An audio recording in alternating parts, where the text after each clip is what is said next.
Tonight, you arrive in lantern-lit Venice in February of 1600, a modest clerk of the Cattaveri with ink-stained fingers and a borrowed mask, moving quietly through Carnival's drifting confetti to tend shipping ledgers, customs notes, and whispers that weigh more than coin.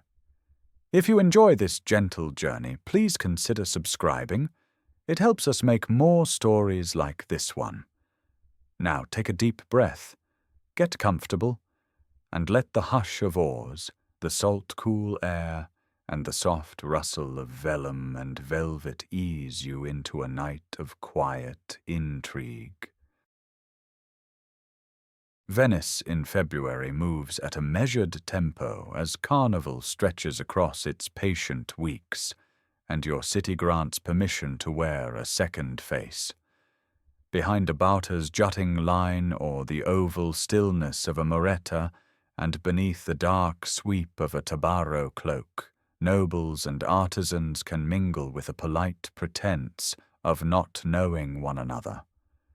Troupes of commedia dell'arte play on makeshift stages, their stock characters familiar enough to comfort, while music folds out from palazzi to the narrow fondamenta and lingers over the water. Licensed ridotti open their doors to quiet wagers and practiced courtesies, so that games of chance can proceed under supervision rather than in alleys. Masked promenades along the piazza and the river are part performance and part contract, a civic pact to soften hierarchy without dissolving it. In a republic knit from islands, languages, and trades, public spectacle works as a kind of mortar, patient, ritual, and reliable. Carnival's permissive disguise is not an escape from order so much as a rehearsed inversion that keeps order intact, and you move within it as if within your own ledgers, careful, discreet, and content to be unremarkable. Gondolas slide by with the hollow tap and hush of poles touching stone, and small glass lamps flicker on balconies crowded with visitors from the terraferma and from distant fondaci. At the ridotti, the croupier's smooth voices are part of the city's regulatory apparatus, just as much as customs officials and night watchmen, because even risk in Venice is licensed. You find that the mask is a tool, not a declaration, and you use it to pass between quartered without notice, a clerk dissolving into a seasonal multitude. The state's habit of folding indulgence into rule means that Carnival never quite becomes disorder. Instead, it remains a managed interval, a pause between appointments that still honors the calendar of business. In this calm, your steps to work or to a church porch are simply part of the city's quiet choreography. Beneath this surface moves a layered system of surveillance that Venetians accept as the price of their stability, and the Council of Ten presides over it with deliberate understatement. Founded in the early 14th century after a crisis that taught the patriciate the value of swift oversight, the Ten handle matters of state security and foreign intrigue with a preference for paper and witnesses rather than spectacle. In the 16th century, they added the Inquisitors of State, a smaller committee able to act quickly when a whisper involved borders or fleets, and they developed habits of discretion that kept scandal from rippling across the lagoon. Information reaches them through a web of informants, petty and grand, whose rewards are often small and whose identities are meant to be forgettable. Even denunciations can be routinized. The stone plaques shaped like lions' mouths, bocce di leone, accept folded notes accusing embezzlers, smugglers, and spies to be sifted and weighed by officials accustomed to rumor. Secrecy here is not a performance but a practical craft, practiced with the same steadiness as shipbuilding and bookkeeping. The Cattaveri, the criminal magistracy where you keep your desk, fit into this system as one of its necessary gears, focused on theft, fencing, and the sly circulation of illicit goods. You read the city's markets through seizures and returns, always attending to the way stolen property reappears cleaned and re-inked, and you work alongside officers from customs houses who weigh bales and tally barrels. Overlapping magistracies are not a flaw in Venice, they are design. The Cinque Savi alla Mercanzia look to the health of commerce, the Giudici di Petizione guard contracts, and the night magistrates oversee the streets, while your office watches the grey zone where stolen goods slip back toward the docks. These overlaps create cross-checks that dull the edge of ambition and make sudden moves difficult, which the patricians see as a safeguard against both tyranny and panic. In daily practice, it means you recognize familiar hands on unfamiliar papers, and you know what a routine looks like when it bends. The physical heart of the maritime state lies behind the red brick walls of the arsenal, where the Republic organizes timber, iron, and labor with a rhythm that impresses visitant princes. Along the long rope walk of the Courier, hemp becomes cordage by measured steps, and in sheds laid out for efficiency, masts, oars, and planks are standardized so a galley can be outfitted with method rather than improvisation.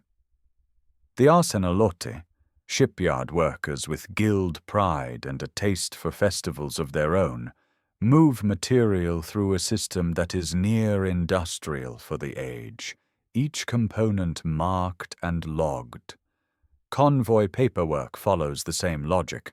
Manifests are drafted by designated scribes, checked against stores of biscuit and gunpowder, copied by a second hand, and sealed with wax or leaden bullae that identify the office and clerk. Keys are kept by more than one man, so that a single hand cannot unlock a drawer, and endorsements on the outer folds trace each point of custody. When a schedule lists departure dates and escort routes for the spring muda, it is treated as a thing of value like silver, counted, double-checked, and passed in wrapped packets along a short, supervised chain. Your vantage is the paper flow that keeps this republic coherent, and you read it each day with a calm that looks like habit. On sheets dusted with sand to fix the ink, you note galleys riding at anchor off the Riva degli Schiavoni, and cargoes declared honestly or with small evasions by men who trade in pepper, cinnamon, raisins, and dye stuffs. From the mainland come bales of wool and raw silk bound for looms, recorded with fees paid at the gabelles, and from the fondacy of foreign merchants you receive tallies that must be reconciled with customs. Your pen moves with a domestic patience, and your name rarely moves at all, which is how you prefer it. At churches you sometimes linger by a porch until a folded note reaches your hand, or you find one slipped into a ledger's binding, a neat instruction on unremarkable paper that blends with your day. You are quietly one of the council's informants, a clerk whose value lies in access and in the fact that no one looks twice when you pass. The rumor arrives without hurry, as if it were another line in a ledger that has been present all along, and you hear it first as an offhand comment in a warehouse. Someone says the spring convoy schedule is being whispered in parlors and in the low rooms behind shops, and you notice that a foreign envoy's secretary lingers at San Zaccaria, speaking to a broker of modest means who suddenly has wider friends. The muda, as you know and as any merchant can recite, is the state-supervised convoy of armed merchant galleys that concentrates risk and reward, sailing on fixed seasonal cycles to the Levant, and sometimes in other seasons to the northern routes. Fixed dates and routes protect Venice when they are secret, and they invite ambush when they are not, because rivals, from Genoa to Corsair ports under Ottoman authority to agents of the Spanish, watch the Adriatic with patience. In your day's work you mark a small discrepancy in biscuit allotments declared by an arsenal clerk whose questions about gunpowder seem unrelated to his usual tasks. And you note that a notary who avoided a certain ridotto last Lent now spends his evenings there with new company. The city is an information market, and paper is its coin. And you make your purchases by eye, recording small changes without comment. From these fragments you assemble a quiet picture, a copy of the convoy schedule, prepared within the arsenal's routines, has slipped into a circle that is not authorized to hold it, and merchants' talk is warming, but has not yet burned.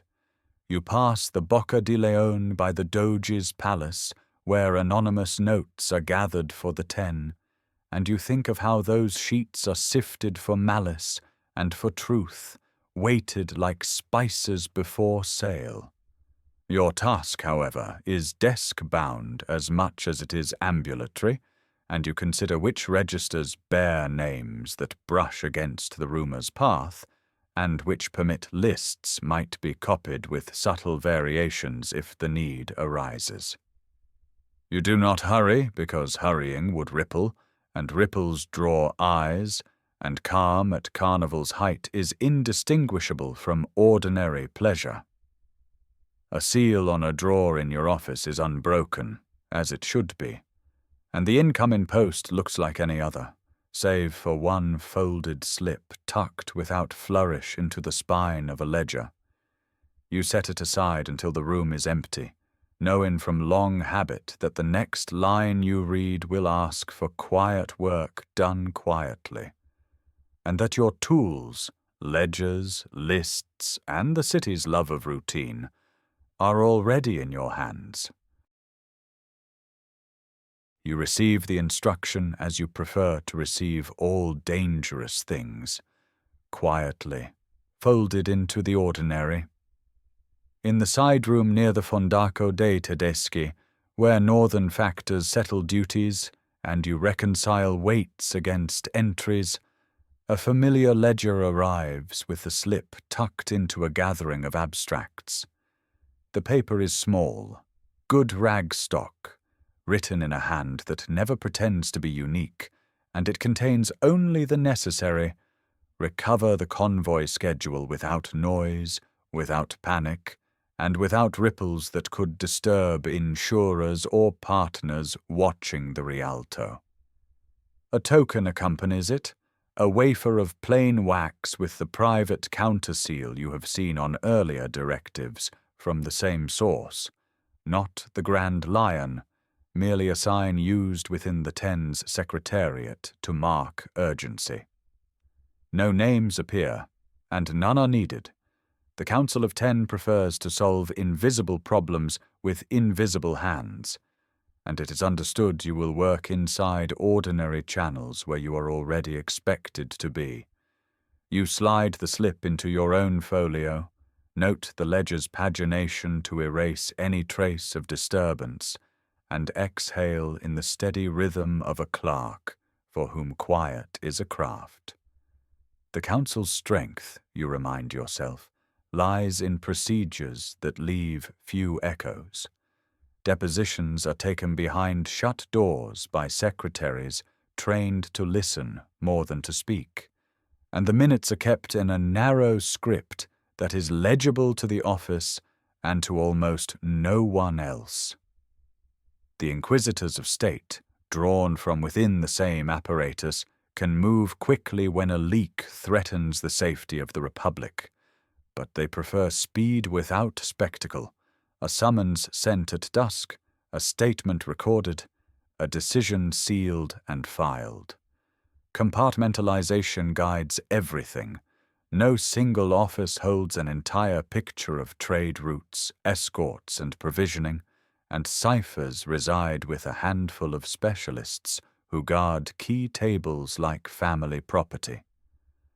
Couriers ferry sealed packets across the lagoon at night in low boats, moving between the riva and the arsenal without trumpet or cloak, while the Cinque Savi alla Mercanzia watch the broader flow of commerce from a remove.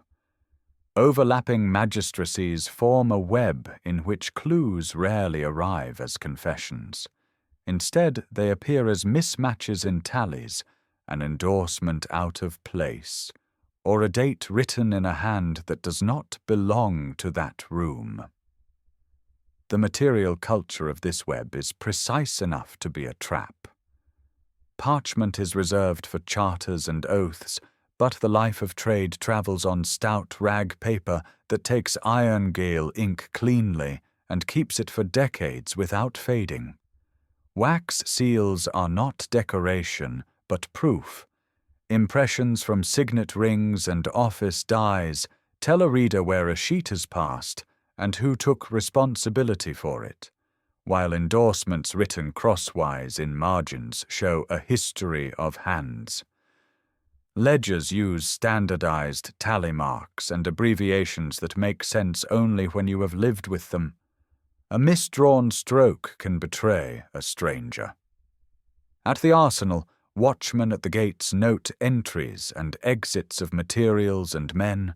The provveditori keep registers of spars and bolts, and the remarkable speed of that place rests on standard pieces fitted to hulls as if they were words to sentences. A convoy schedule is not invented at a desk. It is compiled only after biscuit is baked and counted, water barrels are filled and chalked, and powder stores are certified, and even then, the list is provisional until the escorting galliots report readiness.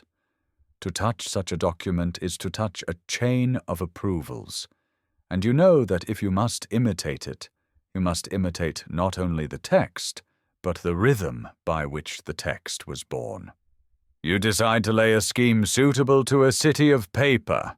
You will plant divergent copies. Later, someone might give that practice a catchy name, but you think of it as scattering threads in such a way that if anyone is tugged abroad, you will see which spool unwound. Each copy will be plausible, copied in a hand you practice from the arsenal's copyist rooms, and each will differ in a small, consequential detail. A Tuesday shifted to a Thursday for clearing the Lido, a patrol arc for the escorting galliots bent farther south of Crete, a change in cargo priorities that makes pepper seem prominent in one and raw silk in another. You will use wax that matches common office seals, the sort for draft circulations and internal notes, never the exact state seal, because perfection attracts attention while the ordinary passes. Cover stories will be simple. A correction to a list sent for verification. A routine abstract bundled with customs figures. A marginal note that invites a notary to recopy and clean a draft.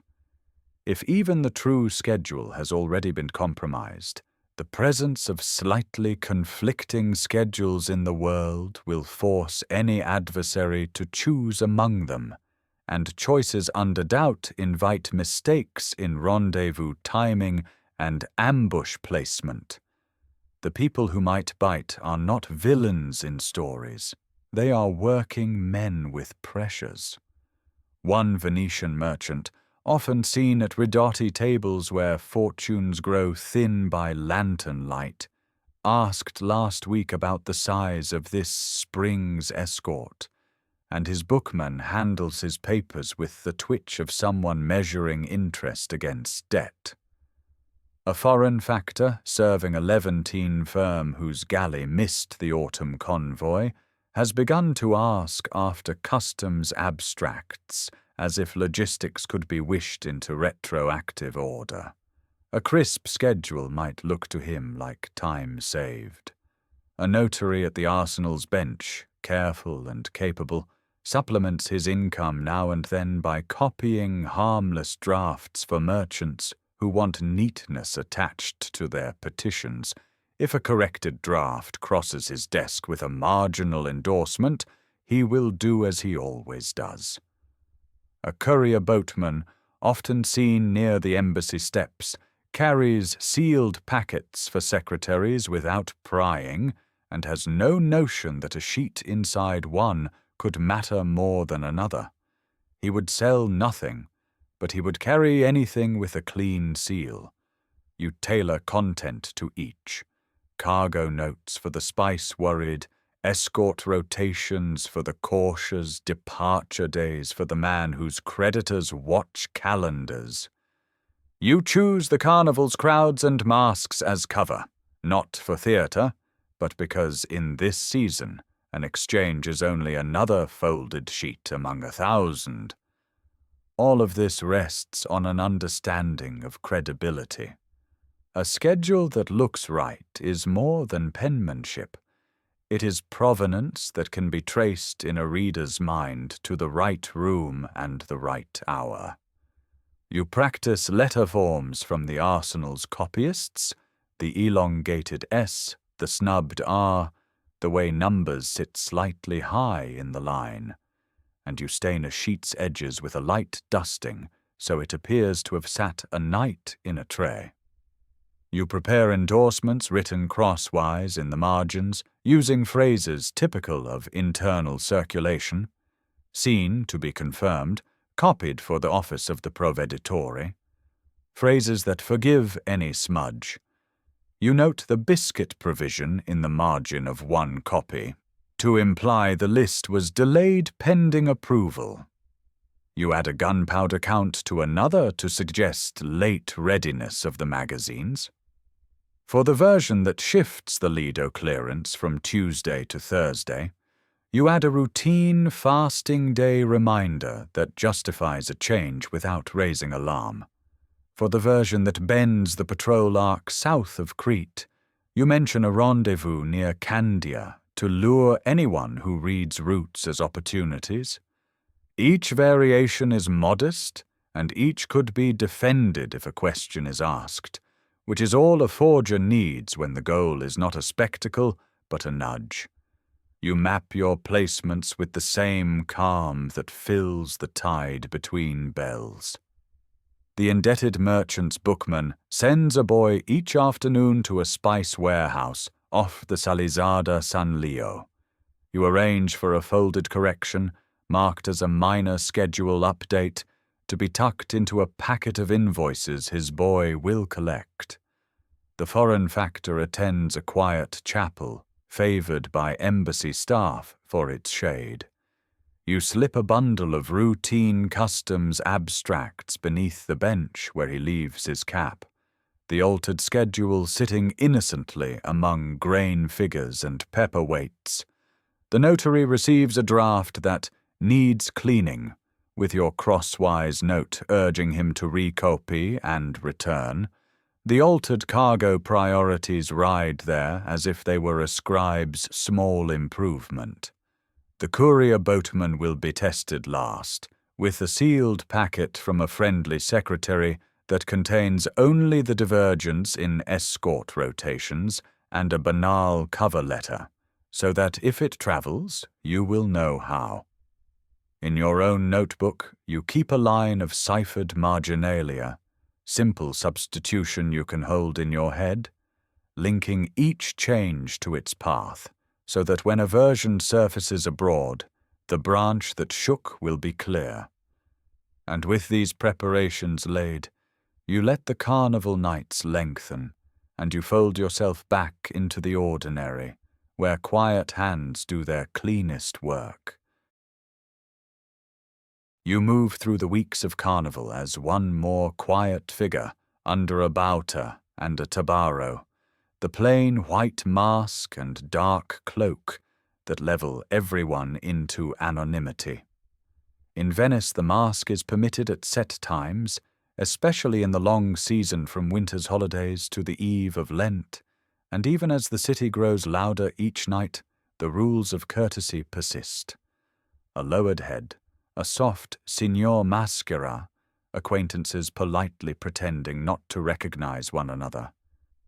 In this soft blur, you pass from bridge to arcade, and from arcade to boat, carrying no more than a folded page or two that could be mistaken for an errand. Foreign envoys and their staffs mingle in the same squares. They attend musical evenings and private ridotti in patrician palazzi, where cards are played and conversation is discreet, and where a clerk in simple silk can pass as a gentleman if his mask is correct and his movements modest. The Council of Ten values the ease of spectacle and guards it with quiet vigilance, and you take comfort in that balance because it allows you to work in plain sight, yet without noise. Your task is simple to describe and slow to execute. You place tailored convoy schedules into likely hands, and then you wait to see which details resurface where they should not. The city's information economy has its own architecture, and you guide the pages along its corridors. The Fondaco dei Tedeschi by the Rialto, a great warehouse and lodging for German merchants, is an example you think of often.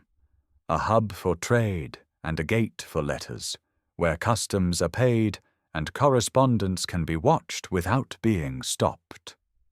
The quarters used by Ottoman traders in Venice would soon be formalized as the Fondaco dei Turchi early in the new century. But even now, the Republic houses foreigners in supervised lodgings and channels their commerce through known doors. These houses ease exchange while keeping it legible, and that dual nature is what your bait relies on. Papers must pass where clerks can read them, yet those same clerks cannot help but leave their marks. You have seen how envoys' couriers shift from Fondaco to embassy and back, following fixed routes across the city that make them efficient and predictable. You work with that predictability, placing a slip in a ledger here, a copy folded into a customs abstract there, each with a small, distinct divergence. The divergent notes are minor enough to be believed and distinct enough to trace, and you keep them simple so they travel well. One schedule states that the spring muda will sail just after the first full moon, a phrase that sounds like a captain's habit. Another ties departure to the tides at the Lido, as if a pilot had insisted. A third lists a rendezvous near Modon in the Peloponnese, while a fourth favors the waters off Zakynthos. An extra line in one version mentions rotating escorts near Cape Malea, a plausible precaution that you will recognize if it is repeated. Another quietly substitutes Candia as the provisioning stop instead of Rhodes, a change that would draw the eye of any Levant factor. You vary cargo descriptors as well, replacing raw silk with Valencian thread in one column, or listing crocus, where saffron normally appears, the kind of euphemism that a merchant's assistant might carry forward without thinking. In a neat hand, you note in your own ledger the time and place of each placement, and the initials or habits of the person who saw it, with the same tidy care you bring to customs tallies and quayside slips. You take care that nothing about the pages is extravagant, because the most convincing pages look like yesterday's work. You watch the uptake without hurry, letting the clues arrive like the turning of a tide. An indebted merchant's assistant, dressed well but with worn cuffs, tucks a folded slip into his master's ledger and carries it upriver to a cramped back office off the Rialto. You see him set it with other papers, and you mark the alley name on your thumbnail, then in your book. A clerk attached to a foreign factor pays an unnecessary visit to a notary who is known for quick copies, and you do not follow inside. You simply nod, and the clerk nods, and you make a note that a copy likely exists now. On paper, you did not handle.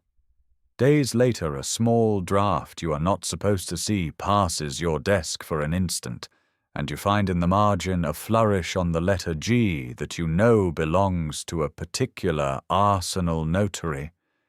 He has moved your bait onward, perhaps out of habit, perhaps on orders. At a wine shop near San Cassiano, you overhear a casual exchange between two men who never share names, and one mentions a provisioning stop at Candia as if it were a trivial change. You had planted that stop in only one version, and your pen scratches a quiet mark beside the indebted merchant's initials. None of this is dramatic, and that is what steadies you. Simple observations, with no need to force yourself into the center of anything. You work with practical tools that leave almost no trace. You fold each schedule in a narrow quarto, crease running along the outer margin so that a seal can be lifted and replaced without breaking the page. You prefer a rotella of soft wax pressed thin, which can be warmed gently between palms.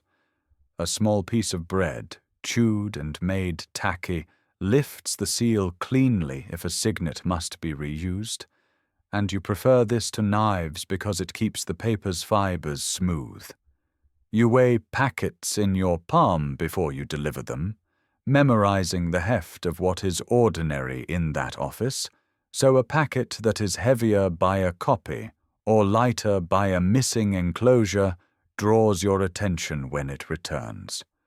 Your routes are common, delivering customs abstracts to a scribe near San Polo, bringing a corrected page to a notary across a small bridge, stopping at a church after Vespers, and tucking a note under a kneeler for a man who prefers chapels to taverns. In the early evenings you hear the steady tap of boat builders' hammers from the arsenal, the measured rhythm that builds ships and calms your mind. Later, from a distance, you watch small fireworks bloom above a campo, and you think about how smoke rises and vanishes like writing sifted through hands. Beyond the city, the same method applies, and you keep in careful touch with those who listen on other shores.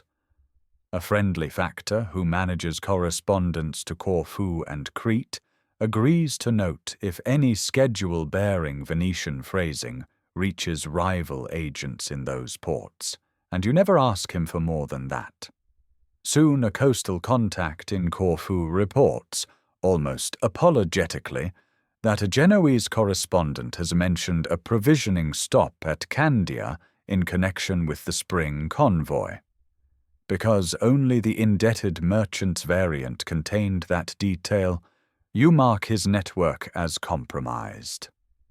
Another whisper comes from Ragusa, where a ship's agent repeats with confidence that escorts will rotate near Cape Malea. You know that line belonged to the arsenal notary's copy, and you add a second flag, not with alarm, but with satisfaction that the water is now muddied in more than one channel. The distinctions are small and ordinary enough that a sensible adversary might believe any one of them. That ambiguity is part of your design.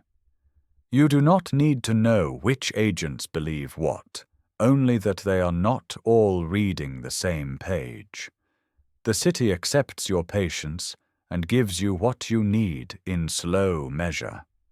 In a short aside for yourself, you think about coded bookkeeping, and it reassures you to remember that most codes in ledgers are practical and simple. Transposed columns that hide a number, agreed euphemisms like linen for silk, or deliberate misspellings known to partners. You see those habits mirrored in your own pages, and in a way you have only adopted their practice for a different cargo. Late one afternoon, word reaches you that in a port across the Adriatic, agents who trade easily with Ottoman houses are speaking of an escort rotation exactly as phrased in one of your variants. The marker tells you which branch has touched the far shore.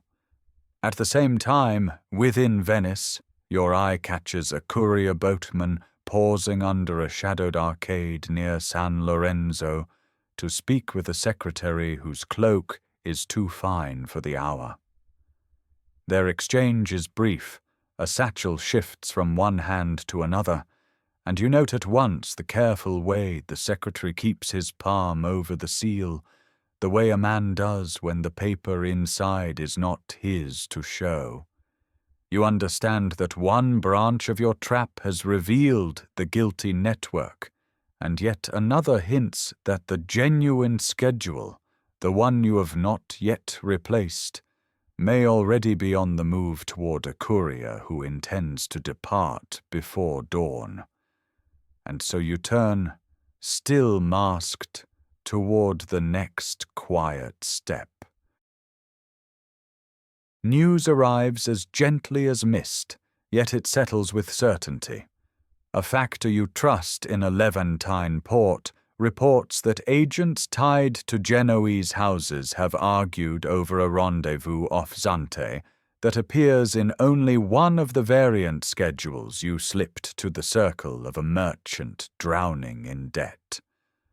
The detail is too specific to be chance, because that rendezvous, moved by 2 days and shifted slightly south in your counterfeit, was never written in any other copy.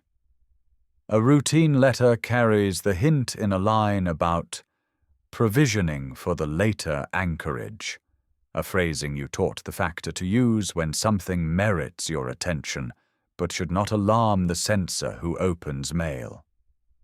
His follow-up, sent by a coastal skipper who prefers Venetian coin, confirms that the rumor abroad matches your planted variation exactly, and that rival captains now bicker over which timetable is real. The canary trap has done its first quiet work. It has traced a leak to the indebted merchant's acquaintances, while also seeding doubt among those who would prey on the convoy. If foreign patrons are prudent, they will pause before committing hulls and men to an ambush hinging on uncertain dates, and that hesitation buys you nights to act. You neither rejoice nor relax, because success in Venice often opens a door to a more delicate task beyond. Your desk in the Cattaveri gives you the vantage that power often lacks. And today the paper that crosses it tells a second story in texture and number. A corrected leaf, briefly laid down by a notary from the arsenal, bears an endorsement numeral in the hand of a provveditore who sits above most clerks' reach, a small change that cannot be feigned without access to the source. When you touch a folded packet as it is passed across to you for a routine comparison, no more than a heartbeat's contact, you feel a thickness inconsistent with a simple abstract, as if an extra protective sheet shields writing that matters. The wax used for a test seal stains the edge in the same tone favored by that notary, and the fold is the careful style of the arsenal's copyists, a style you have studied in long afternoons. Then an embassy secretary from a northern court, a man with no ordinary business at this bench, appears to seek a form, and lingers near the notary's dispatches with polite boredom. These understated signs align like the gears of a clock. The genuine schedule has been prepared and will be handed to a courier who departs tonight, using a route too practiced to be improvised. You understand that the notary has access and intention, and that a path long trodden is about to carry more than gossip. The arsenal's control of information exists precisely to prevent this moment, and a calm recital of its habits steadies your hand. A few senior officials approve the final convoy schedule after arguments over hull counts, sailcloth, and weather tables, and their decisions are recorded in a register that remains under lock between sessions. Copies are produced sparingly by named scribes, who sign the margin with small marks and then oversee the sealing of each sheet in the presence of witnesses who note the hour and the wax. Even so, small apertures open in ordinary work. A clerk who holds a leaf steady while a seal is affixed may fix a numeral in memory, or a scribe comparing two copies aloud may voice a heading that someone like you can later match against a ledger. Overlapping oversight is the Republic's way of balancing distrust with efficiency. Proveditory check procurators, the Council of 10 watches the broader Senate, and magistracies like the Cattaveri collect fragments. That such a schedule could be refined, sealed, and positioned for export implies someone entrusted at a high level is smoothing each step, because it is not clumsiness that you observe, but an operation conducted within the rule's blind corners. You recognize that tonight's work retrieves a document, but does not yet cure the disease that let it wander. Couriers in Venice move as the city breathes, quietly in darkness, gliding under bridges and out to the lagoon's edge before dawn, and they do so with an etiquette that is both formal and understood. A man carrying a pouch stamped with a consul's ring is granted passage by boatmen who specialize in departures that leave no trace but the faint shift of water under a prow, and the watch tolerates such traffic if it keeps embassies content and the Republic's neutrality intact. Many leave by gondola to a quiet fondamenta, then transfer to a shallow craft bound toward Chioggia, or along the sandbars to a place where coastal traders anchor with sails brailed and lamps veiled. They prefer the hours when fireworks elsewhere draw eyes upward over the piazza, when the murmur of masked crowds swallows the sound of oars lifting and dipping. Carnival helps them, and it helps you. The bauta and the simple tabaro, the oval moretta held by a ribbon between the teeth, allow a clerk to become any man of medium height, walking without hurry. Processions pass with strolling players and musicians, and behind them whispers travel more easily than shouts. In this current, a courier expects to slide away, known to a few, invisible to most. Your reply to this choreography is prepared with the composure of a scribe aligning columns. You select paper close to the arsenal's stock, rag fibers from the mainland that take iron gall ink with a familiar grey, and you temper the ink to match yesterday's tone, cutting it with a drop of wine to soften its shine.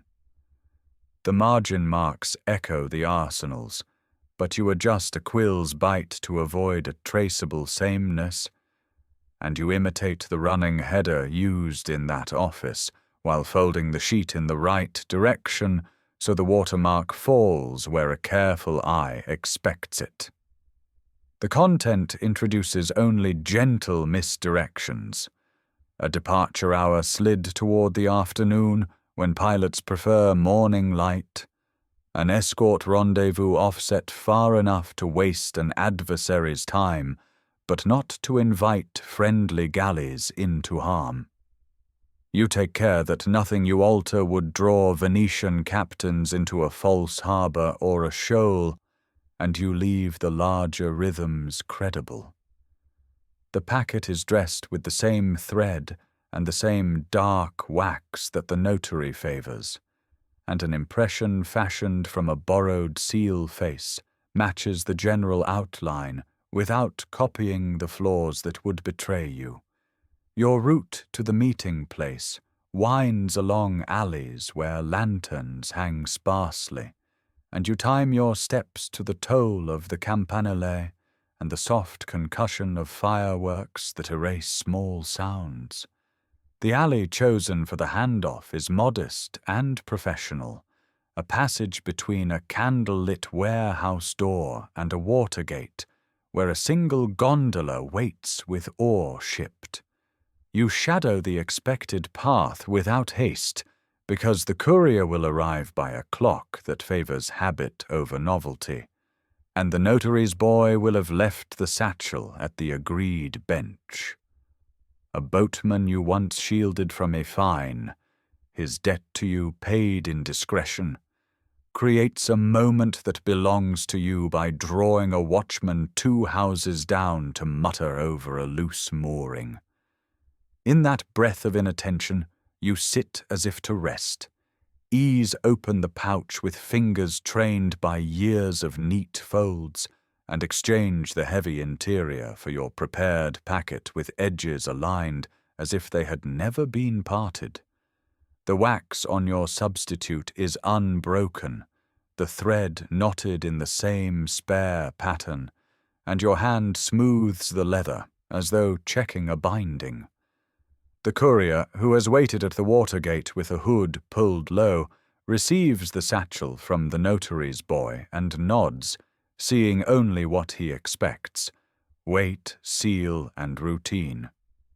He steps into the boat and is carried into dark water, and the city's surface closes over the small act like the lagoon over a sinking stone. After the switch, you cradle the genuine schedule beneath your tabaro, holding it where body heat will not warp the wax, but where your arm can feel its presence. The path you choose homeward avoids the brilliance of the piazza, favoring a circuit of narrow bridges whose stones are slick with mist, and the careful light of balconies where candles gutter behind shutters.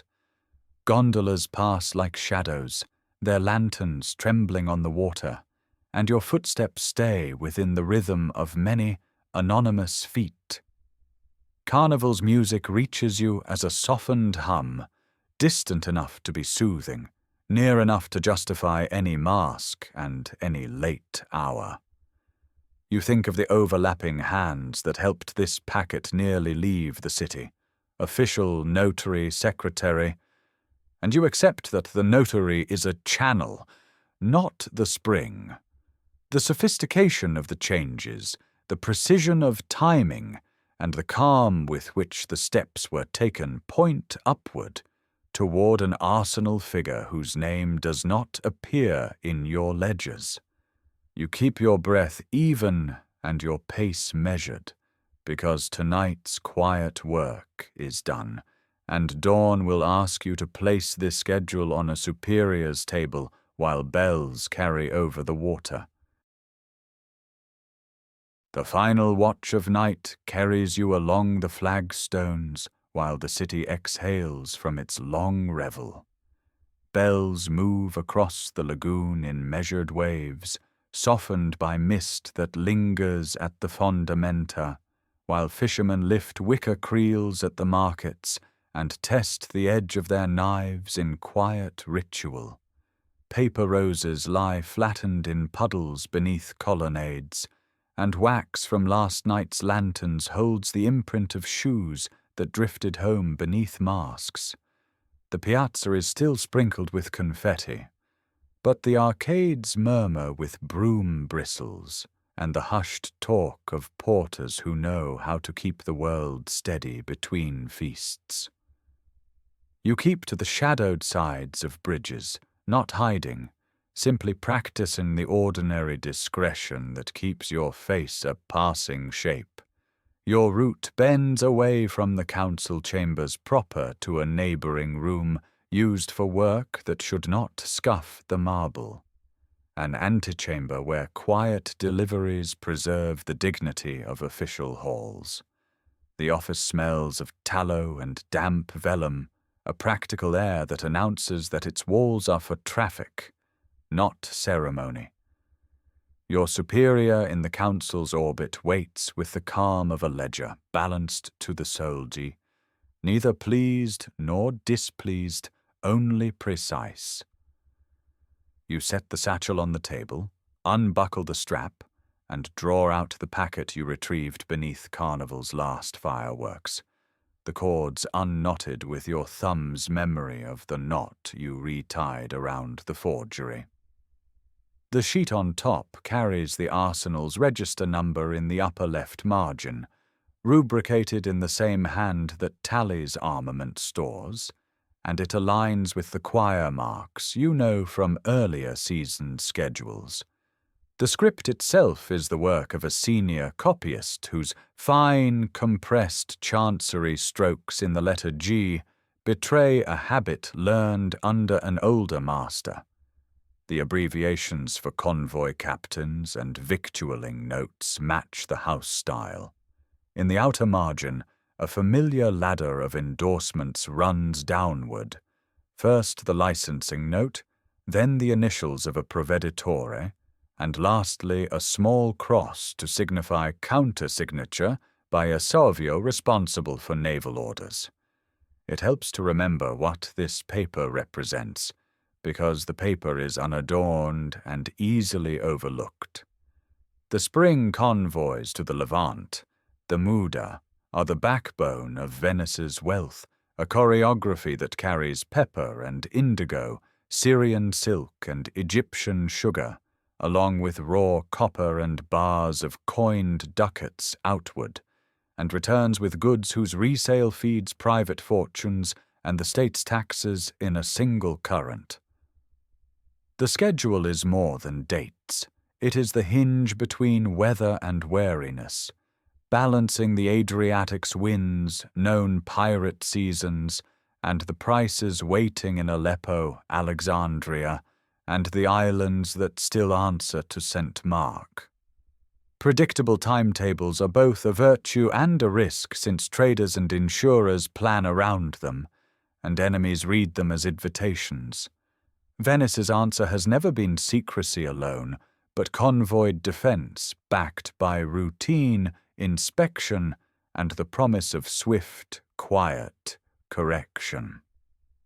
The arsenal's planners build their year around those departures, provisioning escorts, assigning captains, and arranging credit with methods that survive because they are disciplined more than they are hidden. By returning this sheet to its path, you restore the rhythm that keeps small hazards from becoming storms. The illusion that protects the city has its own discipline, and you have kept it intact. The courier you met beneath the spangles of last night's rockets proceeds with the forgery you substituted, carrying a convincing schedule that bears the same watermarks and an endorsement pattern borrowed from last year, enough to satisfy a glance in a candle-lit post-house. There is no scandal, no unmasking in the piazza when the city wants rest, just the correction dwelling between offices, one paper moving the right way, another drifting into the oblivion of a foreign archive. Venice has long favored such channels. The lion's mouth slots accept anonymous denunciations about fiscal frauds or breaches of duty, but even those accusations are sifted by routine, bundled, and pursued in confidence. The Council of Ten prefers inquiries that protect reputations until disclosure becomes necessary, a habit born from governing a place that trades more in trust than in spectacle. This is a republic that corrects continuity as carefully as it preserves it, letting the mask fall only when the mask itself is the crime. Your notes, piled next to the satchel, sketch the paths that joined and then diverged within the theft. One network grew from an indebted merchant circle, where shipping favors and gaming debts traded in the back rooms near the Rialto turned access into coin, and a clerk's duplicate key became a night's work. Another thread ran through a notary whose neat script hid a habit of useful discretions, reaching the desk of an embassy secretary who sees couriers out of the city as reliably as gondoliers see the tide. The exactness with which the genuine schedule moved, never shown, always described until payment, argues for help from inside the arsenal, someone like an aide to a proveditore who knows which seals are used on which day, or a senior copyist trusted to fetch the right quire from the locked press. The arsenal is not a single workshop, but a city within the city, with multiple copy rooms, a paper storehouse under separate custodians, and layers of oversight that assign guards who answer to civilian magistrates rather than captains. That depth is a strength and a vulnerability, because the very redundancy that keeps ships afloat can hide the hand that loosens a single pin. Your report points to that depth without fixing blame, because pointing is what your station allows. Institutions here are built to absorb tremors, and you can already feel the adjustments being prepared in the margins of routine. Copyists may be rotated between rooms so habits cannot be mapped. Seals may move from a single chest to paired custody, and key pages may be double-registered so that a missing leaf is noticed before it leaves the building. You draft a memorandum that suggests minor changes dressed as efficiency, avoiding the word investigation as one avoids a cracked flagstone in rain. Wax recipes will be altered slightly, lacrima becoming a shade softer, so a tamper leaves a clearer sign. Paper with a fresh watermark will be ordered in quire lots traceable by fold. Ledgers will carry twin tallies on facing pages, and signatures will travel not alone but in alternation, so that one man's sudden absence raises fewer suspicions. None of it requires fanfare, only ink, patience, and the willingness to believe that process can be a wall when a wall must be invisible. The habit of this city is to change the lock while leaving the door where it always stood. The delivery itself ends without ceremony, because ceremony would make noise. Your superior counts the leaves, notes the register, and lets the packet vanish into a drawer that will be opened later in a room you do not enter. And your acknowledgement is a nod that weighs exactly the gravity of averted expense. You cross back into the waking day and return to your desk, where ledgers wait with their ruled columns and the scent of sand for blotting fresh ink. Barges edge towards the fondamenta under low canvas, bringing bales to the German house and sacks of cotton to the Turkish one, while scribes in customs halls lift light dust over tallies until the lines dry straight. In the far distance, the arsenal hammers begin their measured cadence, iron on iron in a rhythm that is both industry and reassurance.